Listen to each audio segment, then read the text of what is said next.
We are.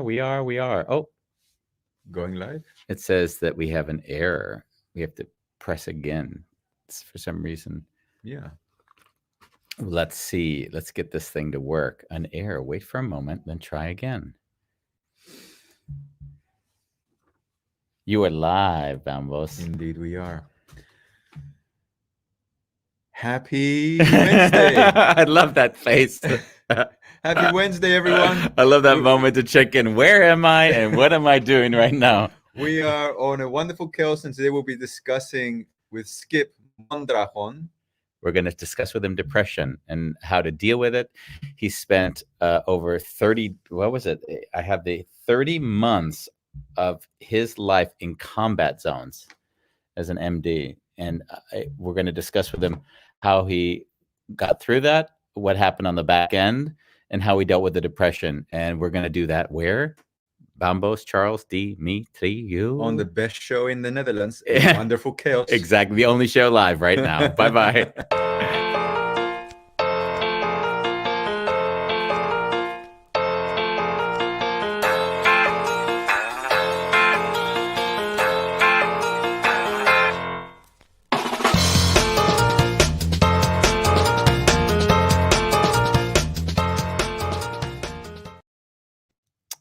Yeah.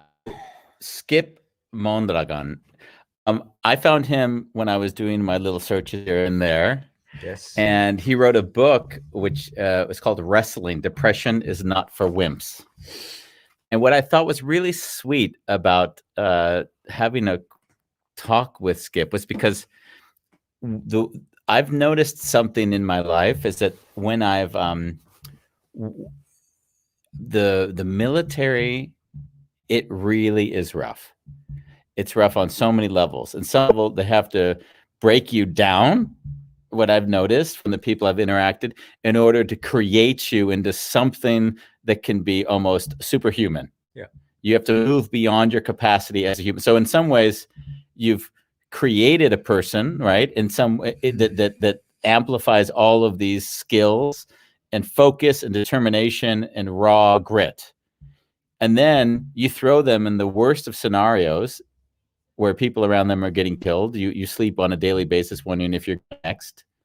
And then you come out of the back end of that, and then you're back in civilian life again. And it's always baffled me, like, how do you walk down the street and just feel like, wow, I can feel safe again? You know, there's films that I always... It's not even feeling safe. It's how do you connect to this reality? Yeah, connect to this reality. Because the whole training is survival and fight. Yeah.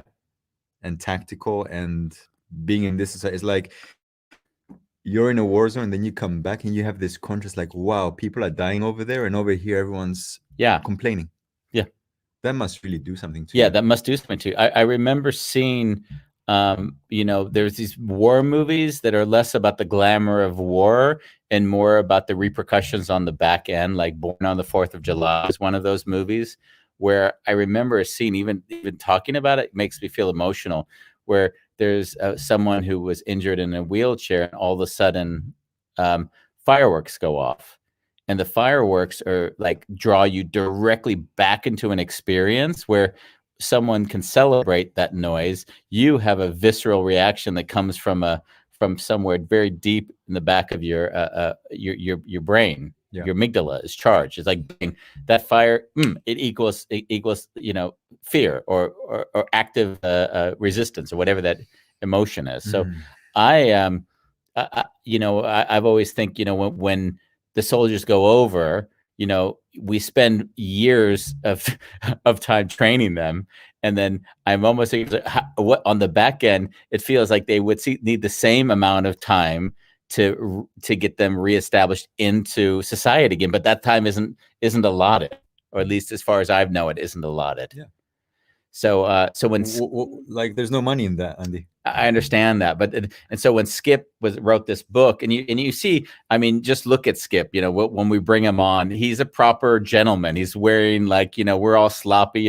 You know that he's a colonel. I don't even know what higher. I mean, I don't know where he could have gone from there. I mean, maybe you become a general. I don't know what the ranking is, but there's not many. He couldn't have gone much higher, and he was an MD. So I don't know what his background was, but he must have seen real horrible situations in that time.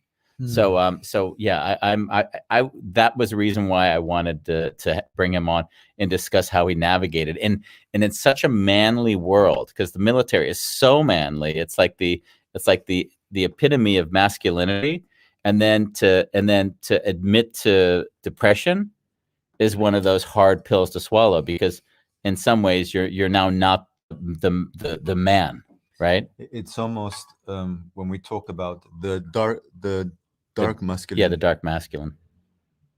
For those that don't know, sometimes we use terms like that. It would be the dark masculine is what, for those who... It's the disconnected masculine.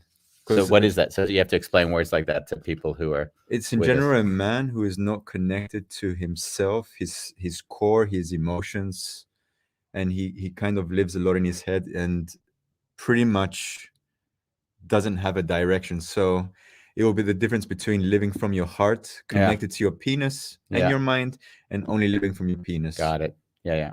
Okay. For those people who wonder our internal languaging that some people out there don't use. And we have already Iris Ulfer, who is from Israel, says, I have visceral reactions to the sirens in the Netherlands for fire drill every first Monday of the month. You could imagine. I also have it, even though I've had no experience with it, because I imagine what is it like to have a siren going off and thinking to yourself, there's going to be bombs dropping on us. That's a signal, you know, and she coming from Israel, that was what she had. So I completely understand that. So yeah, that's a little bit of the lead into today's show. Should we bring him on? We should bring him on. Colonel, I don't know if we call him former colonel, retired colonel, Skip Mondragon. Mondragon. Thank you for coming. My pleasure, Andy and Bombos. I'm delighted to be here. Yeah. Is there anything that we said or what we started with that was out of sync with what reality is, or what do we interpret things incorrectly? You guys were right on. I was so impressed by what you said about the dark masculinity, because that is absolutely true, not just in the military, but other circles. Yeah. Because this tough guy persona, and that's really what I embody. You see, I've been involved with the sport of wrestling for over 50 years. And a little background on that, I was bullied as a child. I'm not a big man. I was the smallest kid in my class growing up. I was shy. I was awkward. I was totally athletically inept. I didn't know how to catch a ball. I didn't know how to kick a ball. I didn't know how to throw a ball. I didn't know how to run. I was weak. And we moved a lot. So I was an easy target for bullies. I mean, it was like blood in the water for sharks. I never articulated it myself, but you spoke about my childhood just now. Yeah. Wow. So you know what I'm talking about. You know what I'm talking about, Bombos. And because of that, and I can tell you some incidents on the playground. We'd go out to choose teams, and I was the last person chosen in the class. And then this chorus would go up. Why does he have to be on our team? In fourth grade, I recall our teacher taking us out at, I don't know how often, but different times during the course of the year to test us. She'd take the whole class out, take us to the chin-up bars. Boys had to do chin-ups, and the girls did this bent arm hang for time. I would just dread for my name to be called. Finally say, all right, Skip, it's your turn. I jump up on that lowest bar, and I would grunt and kick and pull with all my might. I couldn't do one chin-up. Meanwhile, listening to the snickers and laughter and kids just making little remarks and just feeling the shame. So this was my childhood. Finally, I get to 8th grade. I get in the wrestling room. And I think, I think I could be good at this. A few days into practice, I think I could really be good at this. And made the varsity team, went on, although I didn't win a match for two years, and I really started winning, ended up with a very stellar high school career, 2-time district champion, state runner-up. I won multiple state freestyle championships, placed in national tournaments, and ended up my high school career as an honorable mention All-American. So I took on that persona as a tough guy. I would outwork guys in the weight room, and I could, I now had that. I'm tough. And you carry that over through your lifetime into the Army, where you're moving, amongst these guys, tough guys.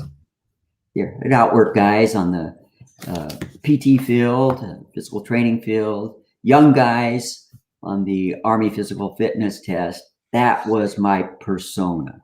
And then you think about the Army motto, be all you can be. Yeah. So that you talk about that dark side of that. And that's part of what caused or delayed my recognition that I was sinking into that deep, dark pit of depression.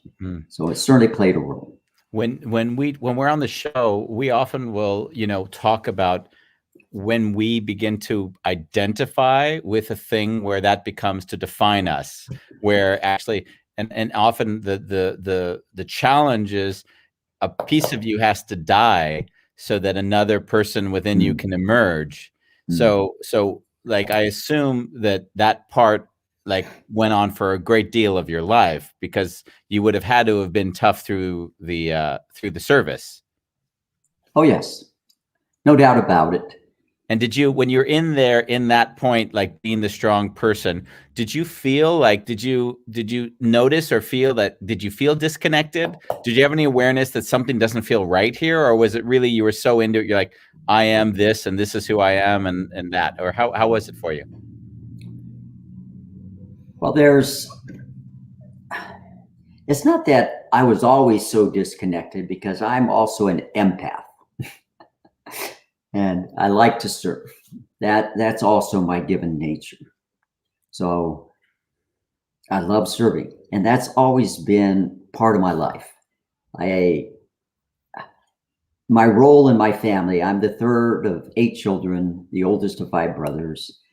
And part of my role, I always had to take care of my younger brothers. Whenever we were growing up, I was in charge of my younger brothers. And even as we grew up, this role that I play in our family is I'm one of the caretakers. I'm one of the spokespersons. The other is my oldest sister, Roma, and there's me. And we play those roles. So that's a role that I play in my family. And you think about it.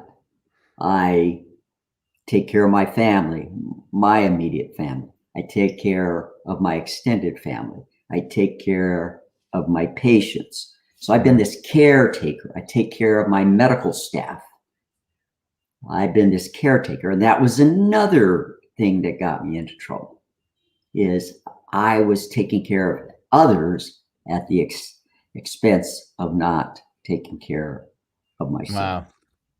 Yeah, I mean, that theme obviously drags through a lot of our shows, especially with the eldest in the family. Somehow the role is that, especially if it's a dysfunctional family, the oldest child will replace the parent that isn't there.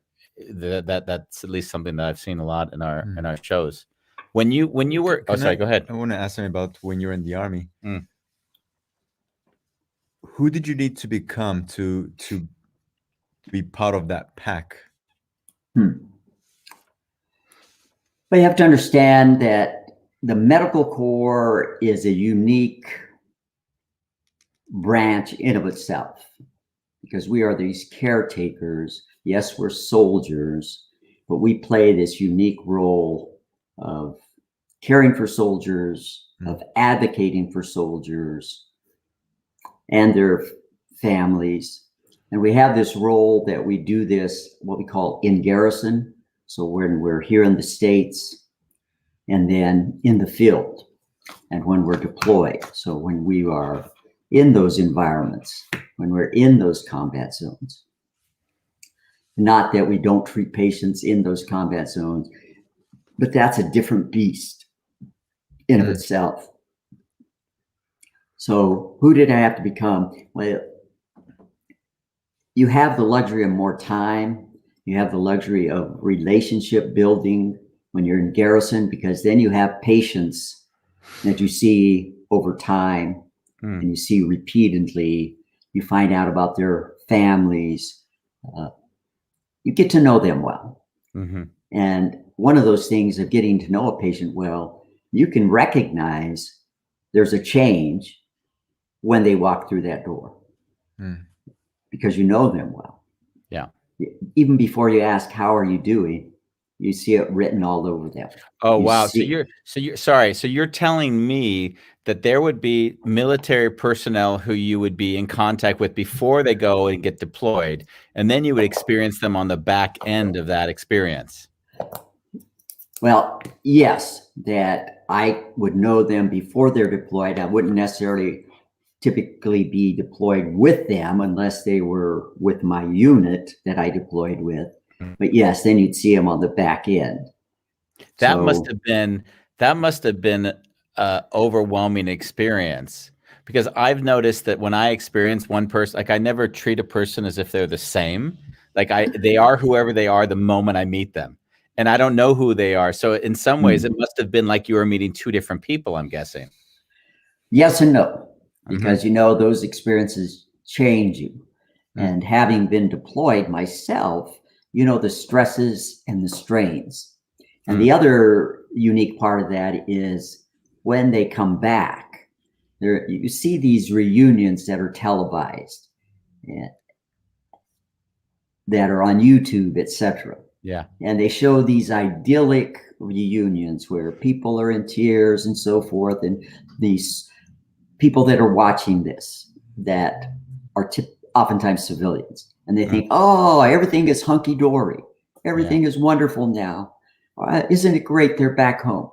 But that's when the work is beginning now with that reintegration, because their families have changed, the soldier has changed, and oftentimes that soldier has gone through some horrible things, some things that, war is horrible. And as it's been said, there are no victors in war, just survivors. And so the soldiers dealing with that, the guilt, could be survivor's guilt, the things they've had to do on the battlefield, the soldiers they've lost, all of these things. Plus, there's this other side of guilt, of grief. You've lost that time out of your family's life. 6 months, a year. There was 2007, 2008, when there was this surge. There were some soldiers that were extended to 18 months. And you lose that time out of your family's life. Yeah. You don't get that back. Anniversaries, birthdays, holidays, graduations. Your kids and your family is growing, is changing. That's lost. Yeah. You don't get to experience that. Your kids don't get to experience that. Your kids are little. You don't get to tuck them in at bed at night, read them those bedtime stories, pray with them before they fall asleep, sit around the dinner table with them, go outside and play with them, take them on a vacation. You don't get that. I haven't even thought about the kids must have so much anxiety because they never know day to day if their parent is going to come home, right? Right. The kids and the spouse. Yeah. And then you think about it, that spouse, we have 5 kids. And my wife's back home tending to the kids. So the first time I deployed, we had 2, and she was expecting we had 3, and she was expecting our 4th. Wow. And then the next time we had 5, and of course, going through, we had 5 children, but at one interval, our oldest was out of the house. And the last time I deployed, it was just our youngest was home. He was the only one in the house. But, you know, when you're home alone like that and raising kids and dealing with them, and then when you have teenagers, you know, 2 and 3 teenagers that you're contending with all by yourself. So young children by yourself, a mixture, teens and young, and teenagers and pre-adolescents. You know, she's the one having to do it all, manage the household, manage the finances, take care of everything, take care of the kids, and then deal with the uncertainty. Is my husband all right? Yeah. Is he going to come home all right? Is he going to even come home? Yeah. Did you, I mean, you were an MD. So when you were there, are there people that are getting shot and having terrible things happen to them and then coming to you for like quick, whatever, I don't know what the term is used, but for emergency operations? Is that what you were actually doing? Absolutely.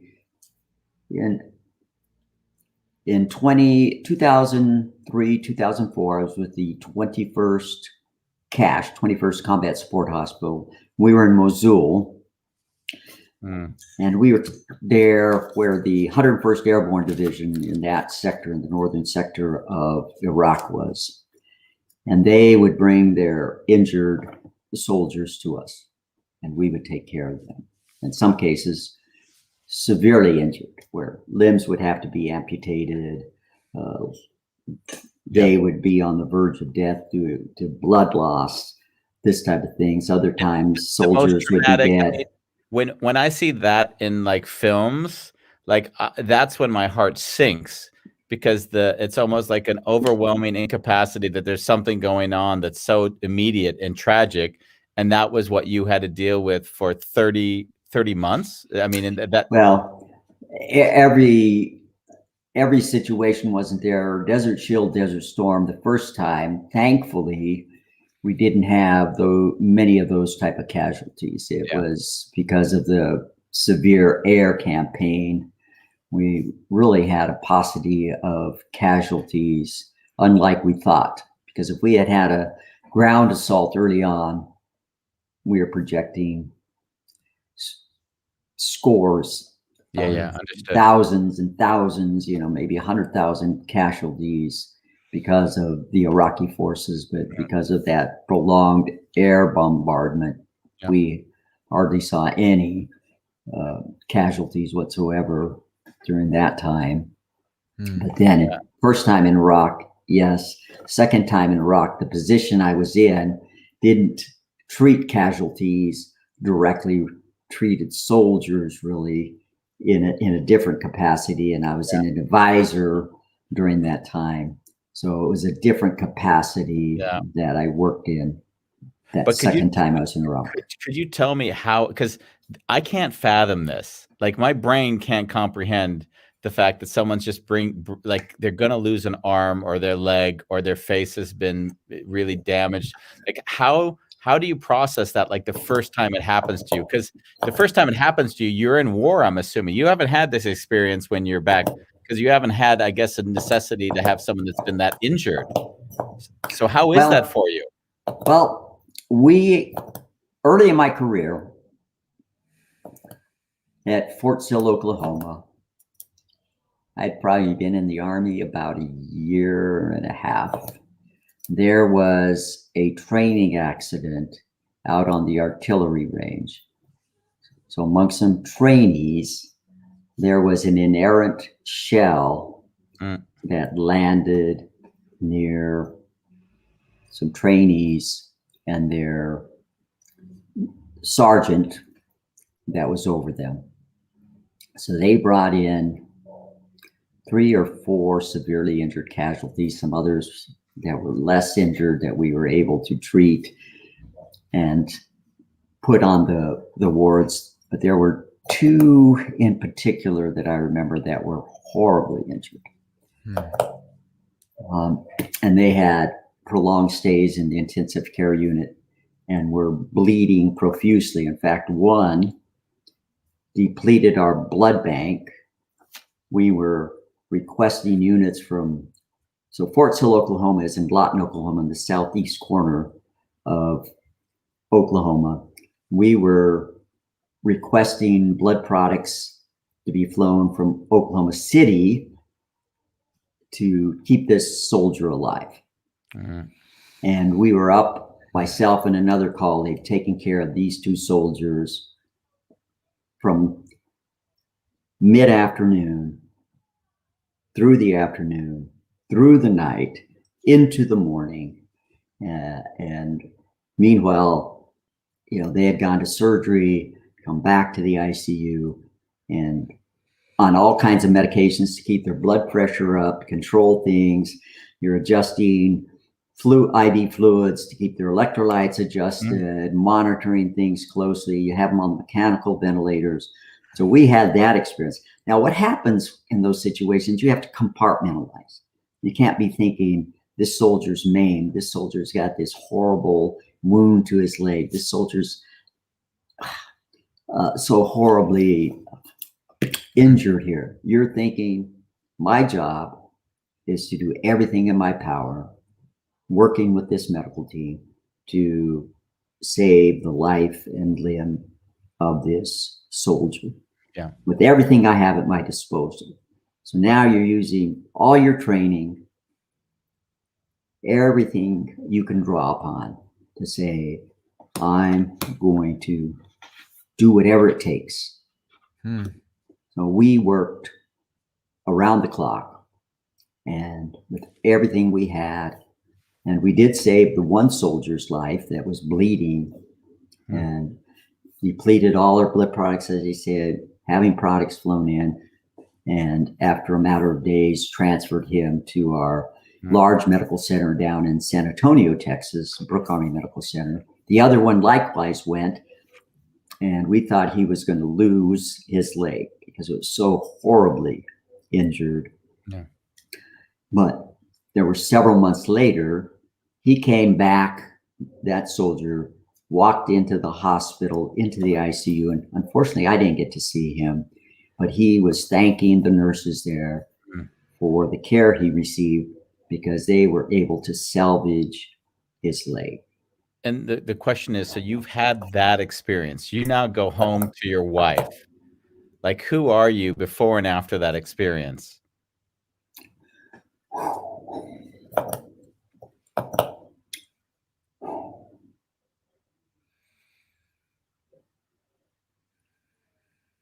Well, it hurts. It hurts. Whenever you have a soldier that is injured like that, whenever you have a soldier that dies, there's a part of you that is so deeply touched. And when they die, there's a little part of you that dies. Yeah. That's just the way it is. Yeah. There's no getting around it because you're there to help. That's what we're about, to preserve life, to treat, to care for. And it comes with the territory. And that pain that you share now, I'm also getting teary-eyed because I feel the pain. I was asking you because I could feel the pain in myself when I asked you the question. And then I asked myself, who's there for you then? Like, because that's the, yeah.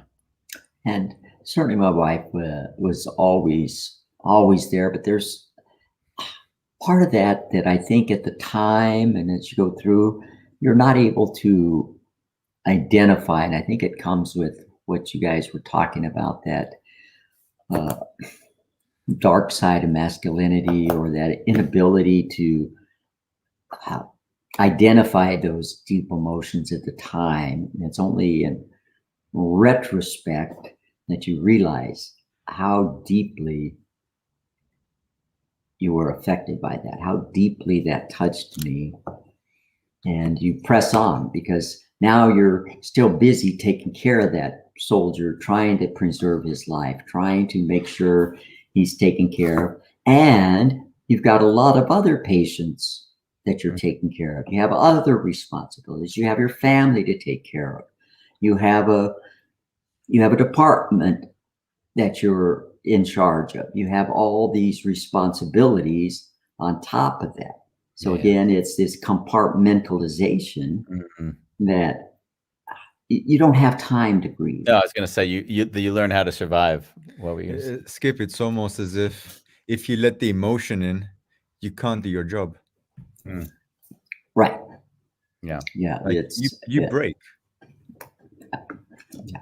And what I realized is, again, it took decades to realize this is you don't have, there wasn't that time and space to grieve and to step back and process this and say, what's the impact on me? Yeah. How is this impacting me now? And if I don't process this, what's going to be that long-term impact? As you're speaking, in my experience, or at least in my body, when I start to share things from my past, I can't help but feel everything. It's like I'm reliving it. How are you feeling right now? Yeah, it makes me sad. It hurts, because and I hadn't thought about that incident till you asked about that, Andy. I don't know,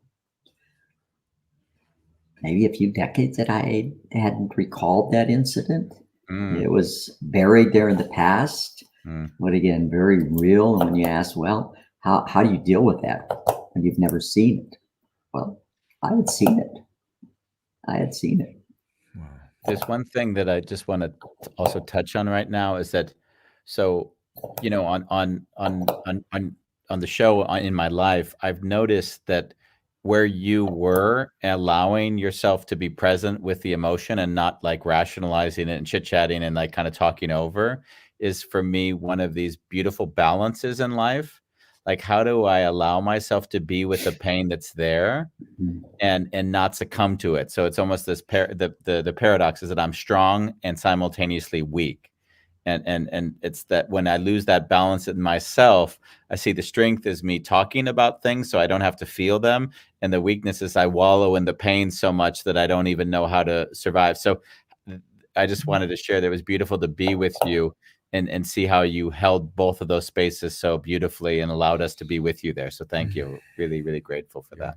Thank you. Yeah. I appreciate that. Yeah. I'm assuming there was a breaking point for you though at some point. Yeah, and years later, I'd have, ups and downs, but nothing to the extent there. There was a very difficult time when I came back from the 2003-2004 that Operation Iraqi Freedom from the 21st Cache, because I got back and I had been the last 3.5 months that we were there with the 21st Cache, I was the officer in charge. So I was in charge of 220 personnel. I was in charge of all the medical care. I was in charge of the air evacuation. I was in charge of force security, making sure the hospital and patients were safe. I was in charge of the logistics, making sure we had all the supplies, the food, the fuel, everything we needed. The buck stopped here. But I had a great staff. So they kept me on track because I didn't know about a lot of this stuff. I didn't know how to get it done. My staff did. They filled in the gaps that I didn't know. I knew how to deliver great medical care. That's what I knew about. And they filled in all the other gaps to make sure we provided the best of patient care. See, I set out for 4 goals when I took that job. 1, to make sure we provided excellent patient care. 2, to ensure we had seamless transfer of care with the 67th Cache, the 67th Combat Support Hospital. 3, to get all of our personnel home safe. And 4, to honor God. We did provide great patient care. We did seamlessly transfer with the 67th Cache. We did get all of our 220 personnel home safe. And in my heart, I did feel that I honored God. So achieved all of that. We got home, landed, got off the plane, and I felt like kissing the ground. Because now this 200-pound gorilla was off my back. We weren't in danger of being shot at, of having IEDs, of rockets and mortars landing in our hospital and injuring our patients or personnel. We weren't having to deal with that uncertainty.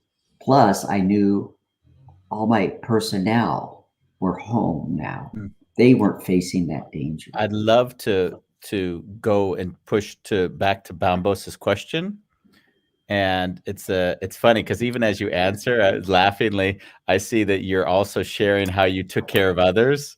And actually, our questions are how you took care of yourself. Okay. So at least all right, let's come back to that. And now I want to know. Oh no, please. Go ahead and clarify. No. I'm also want to check with Bambos.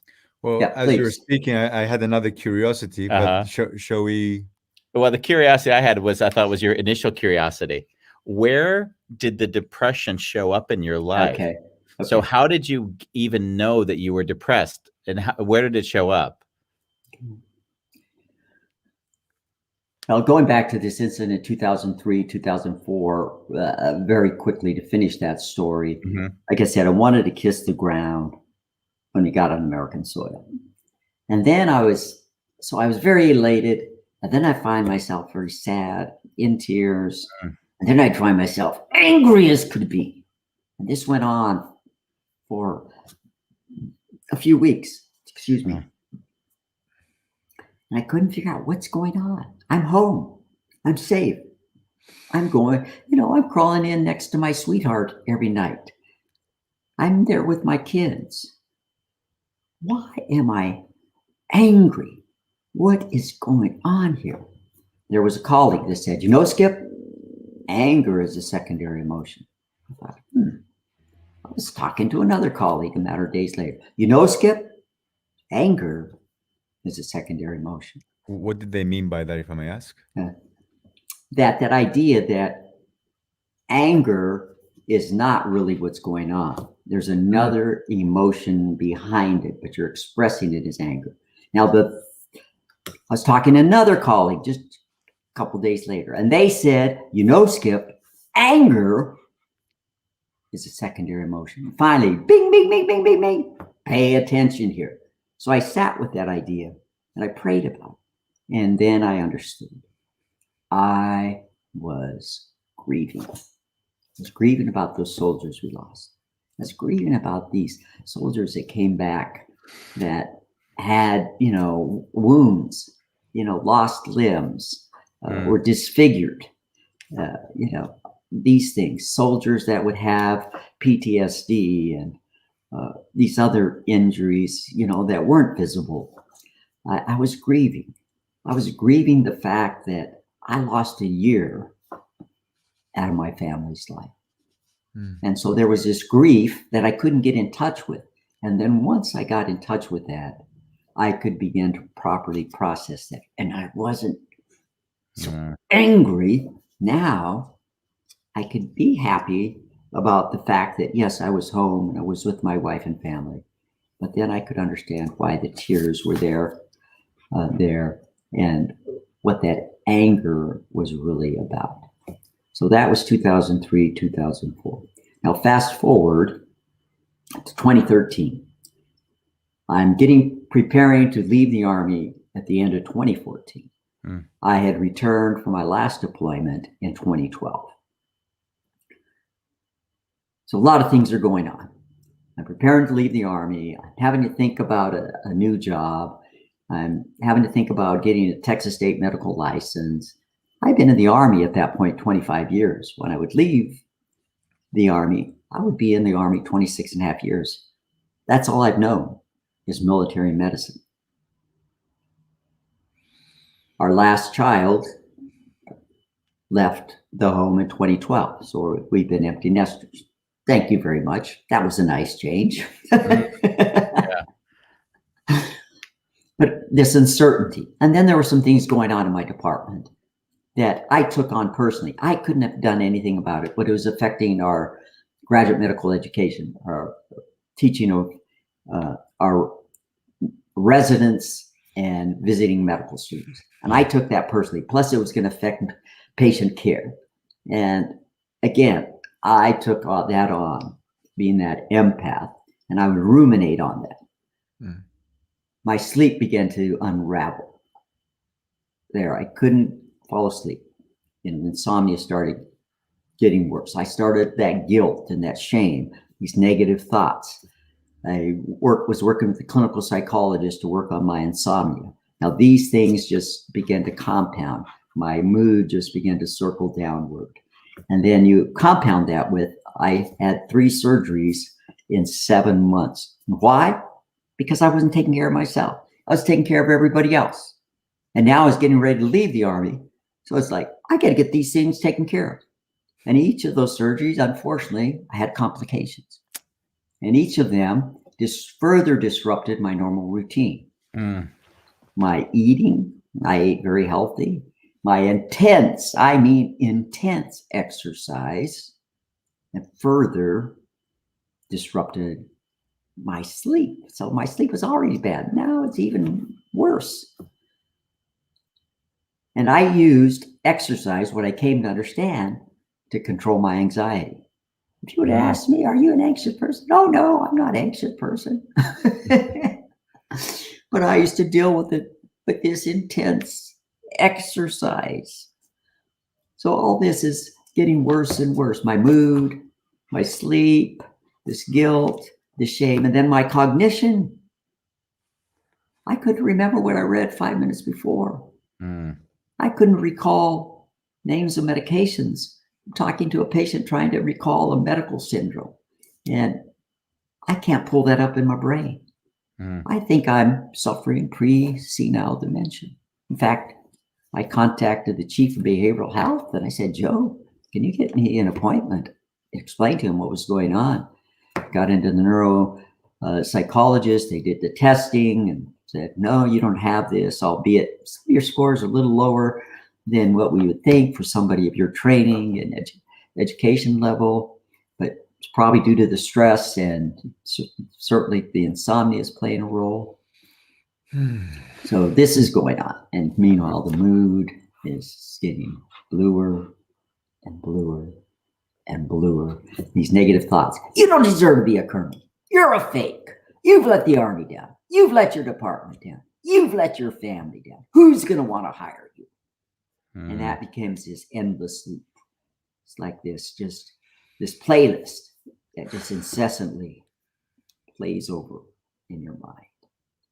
Confidence is in the toilet, become indecisive, and shame and guilt. Just withdraw, don't want to engage in things, and lose any interest in my passions, what we call anhedonia in medical terms.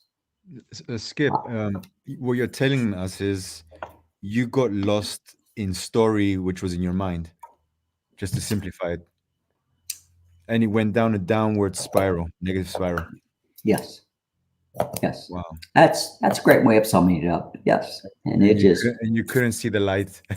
No, it was exactly. It was, I felt like I was in this deep, dark pit.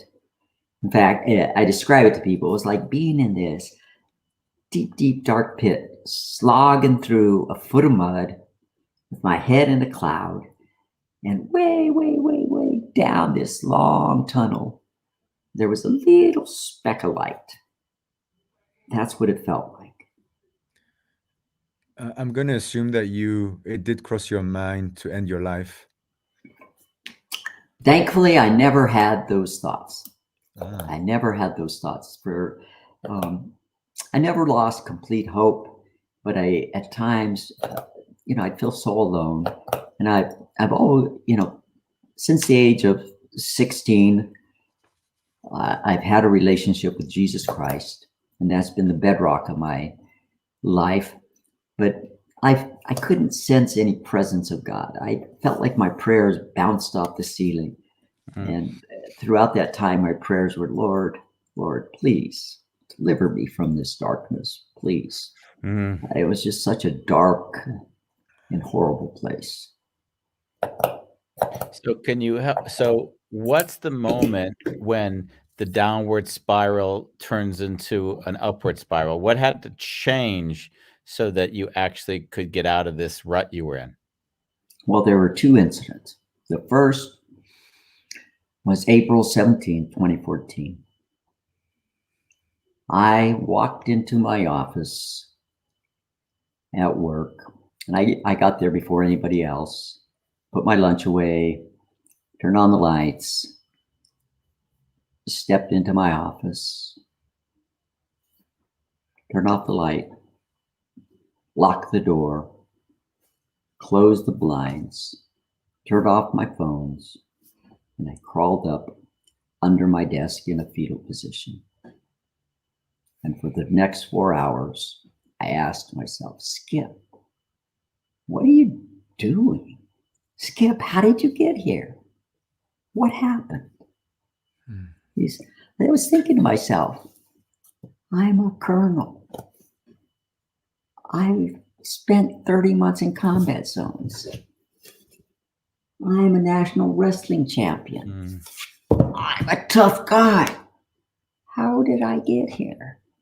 What happened? I just 4 hours. I'm wrestling with this, and then very slowly, I began to put these pieces together. I become this observer participant.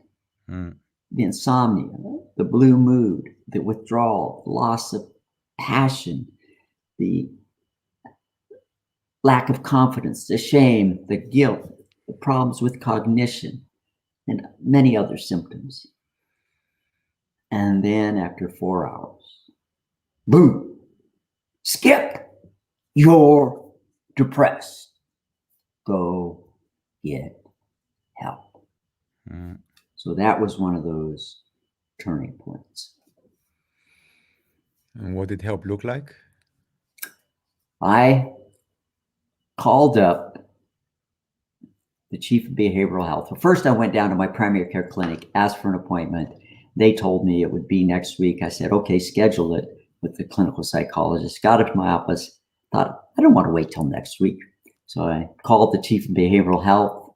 It helps when you're a colonel and you're chief of your department. And, Joe, this is what's going on. Can you get me an appointment? I was seeing a clinical psychologist that afternoon, and she did a very thorough evaluation, including assessing for suicide and corroborated the diagnosis of major depression. And they set me up to start seeing another clinical psychologist that became my therapist for the next, throughout the time then I was at Eisenhower Army Medical Center. Wow. And then I saw my primary care physician shortly after that. She did an evaluation. Yeah, that was about a month later, and she recommended that I start on medication.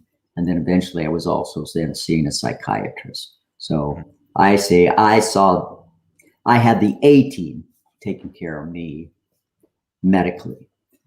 So that was going on. But about a month. How did it feel to be cared for? Yeah, that would have been a big transition. That was a transition because that admission, I'm broken. Yeah. I'm a wounded warrior. I need help. But it was actually a relief because I was so broken. I was so depleted. I could not function. I was under that desk in a fetal position, and I could not go on any longer. I knew I needed help. Yeah. And I was ready to get that help. Here I am. Yeah. Please help me. So it was a relief. And you mentioned there were two pivotal moments. There were two pivotal. The second one came 6 weeks or so later. My brother Chris, who I call my alter ego, my youngest brother, we had been talking throughout this time, and he knew I was still struggling. He called very excited. He had been to a pardon me. He had been to a Bible study with Franklin Graham, son of Billy Graham. And Franklin had taught about suffering that day with a group of men in Raleigh, North Carolina. And the gist of it was, he said that if Christ suffered so brutally upon the cross on our behalf, why do we think we should be immune from suffering? And it brought to mind a scripture from Philippians chapter 3, verse 10. Oh, that I might know him and the power of his resurrection and the fellowship of his suffering. I knew that scripture. I'd prayed that scripture probably hundreds of times in my walk with Christ. But while I was suffering, what was I praying? Lord, please, please deliver me from this darkness. But over the course of 2 days, my prayer shifted from, Lord, please deliver me, to Lord, what would you have me learn? And how might I use it to help others? And with that, my recovery, there was certainly an improvement in there, but it was this change perspective that if I have to deal with suffering, I can. Mm-hmm. If I have to live in this, I can. But beyond that, there was this knowing I am going to have to share my message. Mm. I am called to share this message. I am compelled to share this message. Mm. And so I began to write down lessons I had learned and lessons I was learning, knowing that I was going to share my message. Mm. Beautiful. Mm.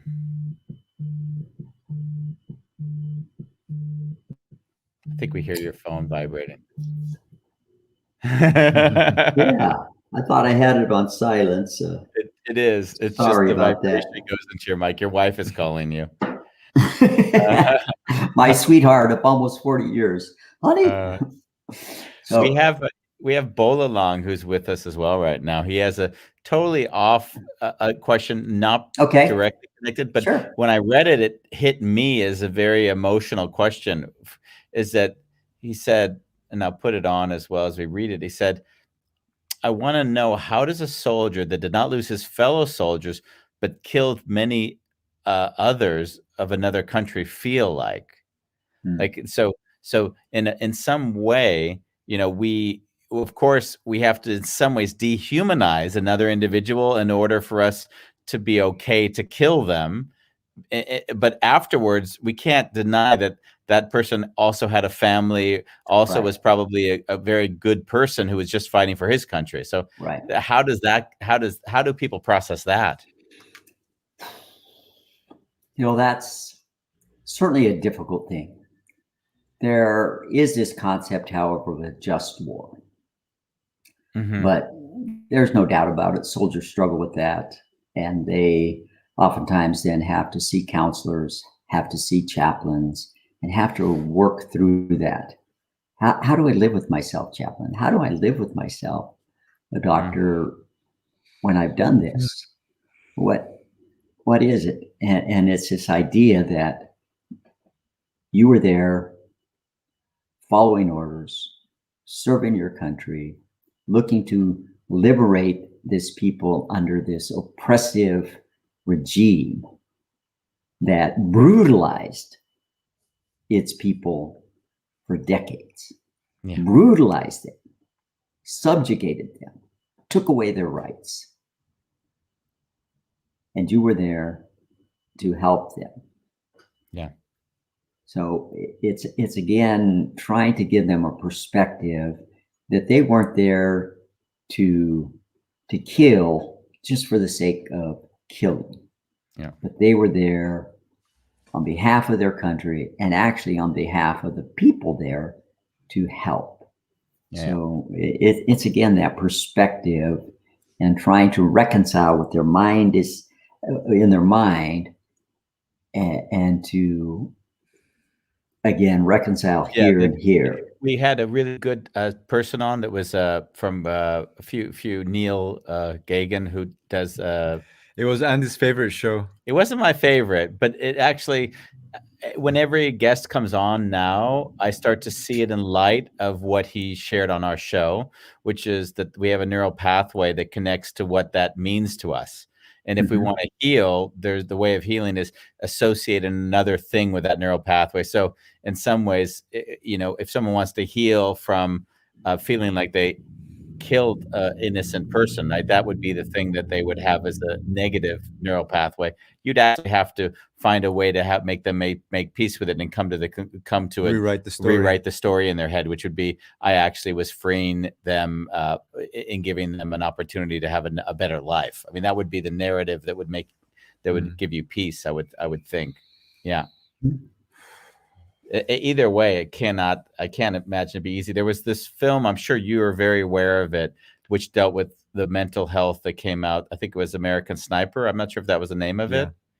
And the character in that, I remember there was a scene that was one of the hardest scenes to watch, was when he was acting as the sniper, and then a child picked up one of the I'm not sure what it was, military, but a rocket launcher. And he was sitting with this moment where he wasn't sure if the child was going to use this rocket launcher, and the closer he got to use it, he would have had to have killed that child.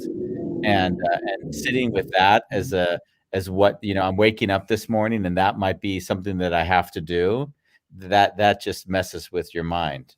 I just couldn't imagine that. Sure. Yeah.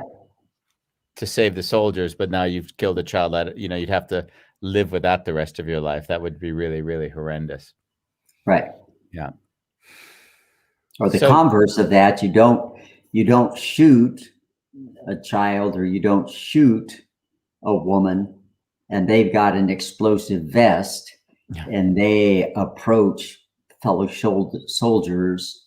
The explosive vest goes off, and now they kill your friends, your buddies. Exactly. And now you live with that, saying, why didn't I pull the trigger? Yeah. So there's both sides to that. Now you're having to say, why didn't I do that? Why didn't I do that? Why didn't I do my duty? These are the rules of engagement. And I could have saved my buddies. When you shared the last book I wrote was called The Wounded Healer, and it was very much in line with what you spoke of a moment ago, where you said, basically, my road to healing was acting as a messenger to help others who were suffering from the same. So I see that. And as you wrote your book and now you're here with us now, and of course, I'm sure you're advocating in other arenas as well. Like, how is it for you now? Like, where is it in your life? This depression, like, how do you interact with it? It runs at a low level, and in retrospect, I know I've had a little bit this thread throughout my life, but and there may be a little bit larger peaks, but nothing to the extent, and they're short-lived, of what I experienced back in 2013, 2014. But I can sit with it. I can deal with it. I have tools to deal with it. Tools that, I talk about, with the lessons that I learned and talk about these in detail. So I'm equipped. I know what's going on. And I know that I can face that. I'm confident of that. Plus, I understand that you can't go it alone, that you need to ask for help. And one of the things I talk about is you have to have a team. Yeah. And I talk about that team, the power of your team, your family, your friends, and your faith. And all of those are important to help you in learning how to ask. I need some help. I'm hurting. Would you talk to me? Would you spend some time with me? Would you do this? And so learning. So I continue to see a therapist. Mm-hmm. I continue to take medication. Bombos and I were talking in this idea of being kinder to yourself, better self-care. So I'm gentler to myself. I speak more kindly to myself. I don't grind and push and drive myself the way I used to before. I don't exercise like a fiend the way I did in the past. Of course, I'm older now too. I'm 65 years old. Case in point, I went to a practice with our local high school team.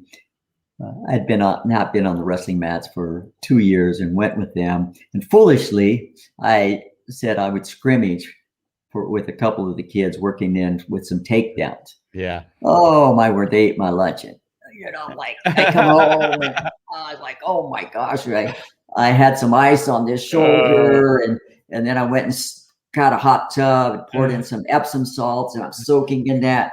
And I am sore in so many different places. It's like, oh my word, all these different places. I remember, no wonder wrestling is such a great all-around workout. I'm thinking, God, there's not many muscles. Even my hands are sore. I'm thinking, just about my whole body, it just is so sore. That was Monday, and I'm thinking, God, I'm probably going to be sore still on Friday. That I might finally start feeling better. But I'm laughing at thinking, Skip, what were you thinking?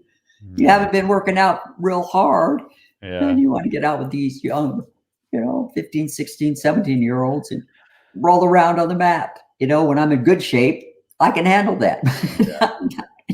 That kind of shape. And I was laughing at myself and thinking, what were you thinking? And I kind of wrote, I was journaling about it, and I was writing. When you're proud, pride cometh before a fall. Bambos was out like jogging in the coldest weather that we had in the Netherlands. And he tells me, Andy, I can't feel the end of my fingers. No. And then it was like, I think maybe a week later, he's got like feeling back in his fingers. That's kind of his extreme version of your life. Yes. Oh, gee. Wow. Well, we come to the end of our hour. So thank you very much for being with us. It was really beautiful to spend this time with you. Thank you. Yeah. Oh, it's been my pleasure, thank you Andy also for and how Bumbles. you shared. Well, it's been my pleasure, and I thank you for having me on this show. And I hope and pray that your audience has been blessed, because I've been blessed being able to share with you and with them. Thank you. We look forward to speaking to you off air as well then. Yes. Great. Thank you, Skip. Yeah. Bye-bye. Bye-bye. Did you not spend the whole time reflecting on how similar your lives were? Because all I was thinking was, wow, I actually am hearing your life through Skip's mouth. Did you feel the same? Yeah, parts, definitely. Yeah, I could see it, at least for me, when he was sharing about the exercise and using exercise as a way to calm his system. I often that's what we've discussed, and I found that as a big overlap. But how was that? Could you connect with that, or was that it was different than what you experienced? It's different. Oh, okay. But I do remember I was in the military for 2.5 years. That was enough for me. Yeah. But yeah, what a beautiful journey we went on. It's always hard. When I saw Skip was in the military, I have also become accustomed to interacting with people even after the military, and there's a very formalized way that I've experienced them speaking. So being with Skip and seeing that he was fully present with us was really, really beautiful, a beautiful experience. Yeah. Cool. Somehow he tapped into his humanity. Yeah. And still maintained the frame, but yeah, And that's the beauty of it, right? Is that, and that's, I think, the challenge we face in life is, how do we not throw out the baby with the bathwater? How do we keep our strength and allow the weakness? And that's the paradox. That's the challenge that we face in life, is we become too much of one or the other, and that gets us stuck. Yeah. So where we're gonna do it tomorrow, Andy? We're gonna do it again and again and again on A Wonderful Chaos.